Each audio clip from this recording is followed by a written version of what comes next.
মার্কিন president Donald ট্রাম্পের সাম্প্রতিক হুঁশিয়ারির পর মধ্যপ্রাচ্যে উত্তেজনা নতুন করে তীব্র আকার ধারণ করে। আঞ্চলিক শক্তিগুলোর মধ্যে পাল্টাপাল্টি অবস্থান এবং সামরিক তৎপরতার পরিস্থিতিকে আরও জটিল করে তোলে। এই প্রেক্ষাপটে সৌদি আরব দাবি করেছে তাদের বিমান প্রতিরক্ষা ব্যবস্থা পূর্বাঞ্চলে নিক্ষেপ করা 5টি ব্যালিস্টিক ক্ষেপণাস্ত্র সফলভাবে ভূপাতিত করেছে।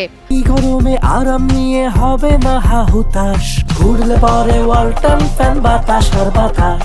বুধবার এক সামরিক মুখপাত্র এ তথ্য নিশ্চিত করে। প্রতিরক্ষা মন্ত্রণালয়ের এক্স পোস্টে জানানো হয়, সব ক্ষেপণাস্ত্র ধ্বংস করা সম্ভব হয়েছে, ফলে বড় ধরনের ক্ষয়ক্ষতি এড়ানো গেছে বলে ধারণা করা হচ্ছে। এর আগে ইরান থেকে সৌদি আরবের তেল সমৃদ্ধ পূর্বাঞ্চল লক্ষ্য করে ক্ষেপণাস্ত্র নিক্ষেপের অভিযোগ ওঠে। সৌদি কর্তৃপক্ষ জানায় মোট 7টি ক্ষেপণাস্ত্র ছোড়া হয়েছিল এবং প্রতিরোধের সময় সেগুলোর ধ্বংসাবশেষ গুরুত্বপূর্ণ জ্বালানি স্থাপনার আশেপাশে পড়ে। পরিস্থিতি অবনতি ঠেকাতে সৌদি আরব বাহরাইনের সঙ্গে সংযোগকারী একমাত্র সড়ক সাময়িকভাবে বন্ধ করে দেয়।